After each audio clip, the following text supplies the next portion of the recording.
Okay, welcome to your channel.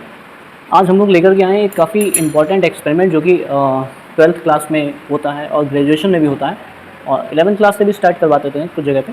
तो 12th में specially ये बोर्ड का प्रैक्टिकल है जिसमें कि ये बताया गया है कि किसी भी अननोन कंपाउंड की, यानी कोई कंपाउंड है जिसका सॉल्यूशन बना के रखा हुआ है और उसकी हमें मोलारिटी फाइंड आउट करनी होती है। ठीक है, तो इस एक्सपेरिमेंट का नेम है वॉल्यूमेट्रिक एनालिसिस। ठीक है, सो वॉल्यूमेट्रिक एनालिसिस जो है इस तरीके से आपको परफॉर्म करना होता है कि इसमें एक गिवन कंपाउंड होता है जिसकी मोलारिटी आपको पता होती है और एक ऐसा कंपाउंड होता है जिसकी मोलारिटी आपको नहीं पता होती है। ठीक है, तो आपको क्या करना है कि जिस कंपाउंड की मोलारिटी नहीं पता होती है उसकी मोलारिटी फाइंड करनी होती है। ठीक है, इसमें क्या होता है कि जो 12th का एक्सपेरिमेंट है उसमें आपको एक्सपेरिमेंट में दे दिया गया है कि find out the given molarity with the help of the given molarity you have to find the molarity of unknown solution.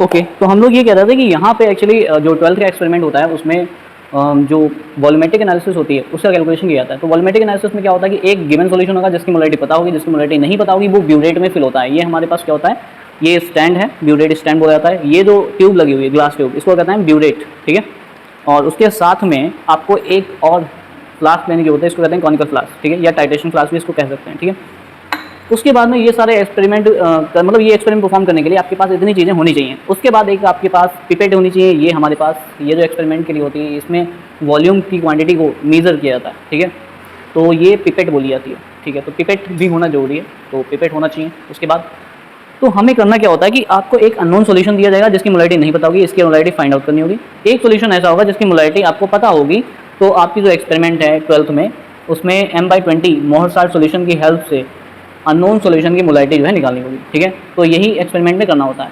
तो उसमें एक चार्ट बना होगा जिसमें क्या होगा, अब ये जो डिटेल एक्सपेरिमेंट है वो आप हमारे चैनल के साथ जुड़ें।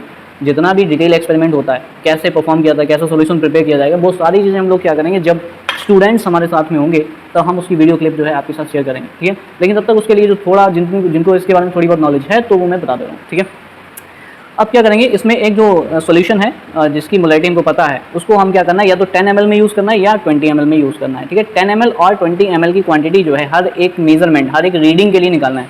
हमें क्या करना है, यहाँ से रीडिंग निकालनी है, तो हर एक रीडिंग के लिए 10 ml या फिर 20 ml यूज़ कर लेना है। ठीक है, वहाँ पे एक फॉर्मूला होता है m1b1/n1 = m2b2/n2। तो जब भी दो सॉल्यूशन की मोलारिटी फाइंड करनी होती है, दो सॉल्यूशन की मोलारिटी को कंपेयर करते हैं, तो वहाँ पे इस टाइप का मतलब क्वेश्चन जो फॉर्मूला होता है वो लगाते हैं कि m1b1 = m2b2।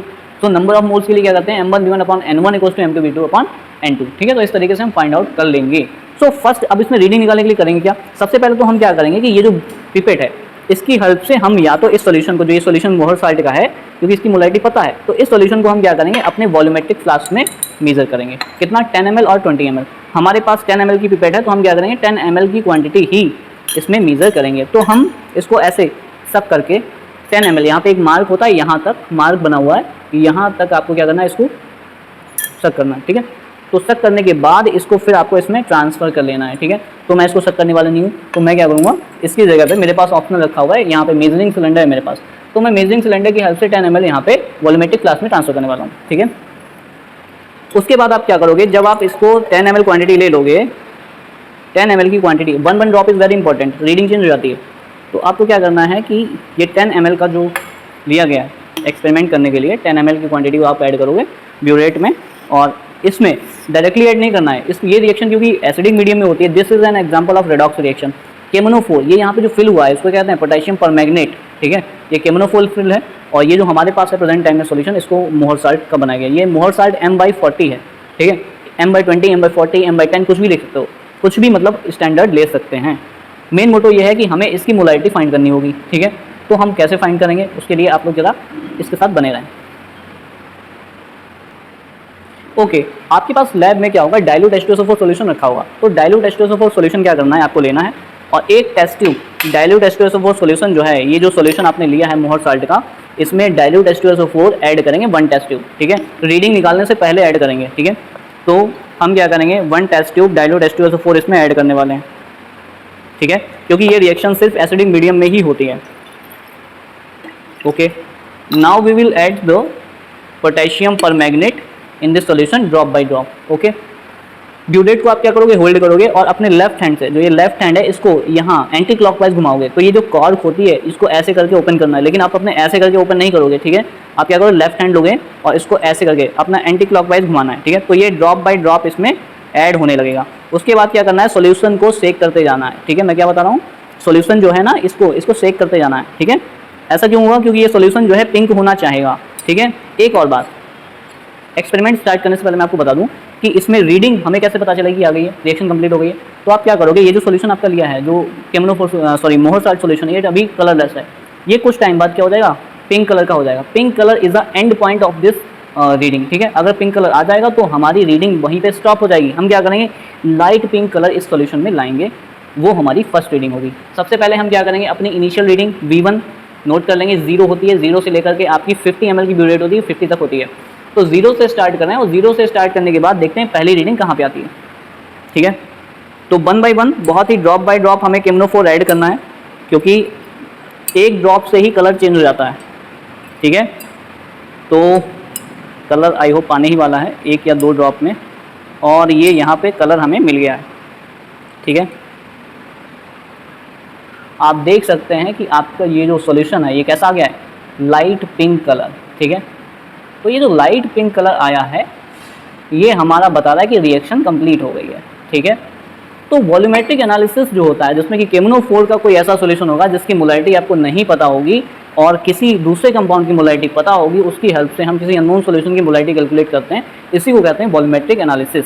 इसका डिटेल वीडियो पाने के लिए आप हमारे साथ चैनल पर जुड़े रह सकते हैं, क्योंकि आने वाले टाइम में हम लोग बस यही करने वाले हैं। उसके साथ ही केमिस्ट्री से रिलेटेड जितने भी सिलेबस का कंटेंट है वो आपके चैनल पे डाला जाएगा। बट आपसे रिक्वेस्ट यही है कि अगर आप पहली बार चैनल पे आए तो चैनल को सब्सक्राइब करना मत भूलिएगा। ठीक है, ये रीडिंग हमने देखा 0 से स्टार्ट किया था, 0 के बाद हमारी जो नेक्स्ट रीडिंग आई है वो 2.2 आ गई है। ठीक है, 2.2 यानी कि ठीक है, मतलब इसकी मोलैरिटी कुछ ज़्यादा होगी, स्ट्रांग होगा। और ये जो है M/40 का मोहर साल्ट सॉल्यूशन था, हमने 10 ml यूज़ किया है, तो हमारी जो रीडिंग आई वो 2.5 आई है। तो जब हम इस तरीके से 2-3 रीडिंग निकाल लेंगे, जिसमें कि क्या होगी कि 2 रीडिंग ऑलमोस्ट क्या आएंगी, एवरेज आएंगी 2.5, 2.4, 2.5, 2.4 ऑलमोस्ट नहीं आएगी। तो जो रीडिंग हमारी कॉमन होगी उसको हम क्या कहते हैं, कॉन्कॉर्डेंट वॉल्यूम। ठीक है, अब उस कॉन्कॉर्डेंट वॉल्यूम को हम नोट कर लेंगे और अपने वाले सॉल्यूशन में जो कि फॉर्मूला लिखा होगा M1V1 = M2V2 में पुट कर लेंगे। ठीक है, बट ये सब अगर आप डिटेल में चाहते हैं कि इसका पूरा डिटेल वीडियो कैसे होना चाहिए, क्योंकि मैंने आपको अभी नॉलेज दिया है यहाँ पे एंड पॉइंट क्या होता है, मोलैरिटी क्या होती है, मोलैरिटी किसकी फाइंड करनी है, जो ब्यूरेट में होता है उसकी मोलैरिटी फाइंड की जाती है, और जिसकी जो यहाँ पे टाइट्रेशन फ्लास्क में थे उसकी मोलैरिटी पता होती है। तो ये ऑक्सीडाइजिंग रिएजेंट है, यहाँ पे कौन सी रिएक्शन परफॉर्म हो रही है, रेडॉक्स रिएक्शन हो रही है। यहाँ पे केमनोफोर is a oxidising reagent and Mohr salt is a reducing reagent. ठीक है, ओके, तो इस तरीके से एक और क्वेश्चन यहाँ से ये बनता है कि इस सॉल्यूशन में या जो ये जो रिएक्शन है इसमें इंडिकेटर कौन सा यूज़ हुआ है। सो यहाँ पे आंसर हो जाएगा केमनोफोर act as a self indicator. ठीक है, यहाँ पे केमनोफोर जो है एक सेल्फ इंडिकेटर की तरह काम कर रहा है, हमें यहाँ पे कोई दूसरा इंडिकेटर यूज़ करने की जरूरत नहीं है। इंडिकेटर का मतलब ये होता है कि जो ये बताते हैं कि रिएक्शन कंप्लीट हो गई है, तो रिएक्शन कंप्लीट हो चुकी है, पिंक कलर से पता चला। ठीक है, तो ये हमारा सेल्फ कौन काम कर रहा है, केमनोफोर कर रहा है। Thank you so much for watching.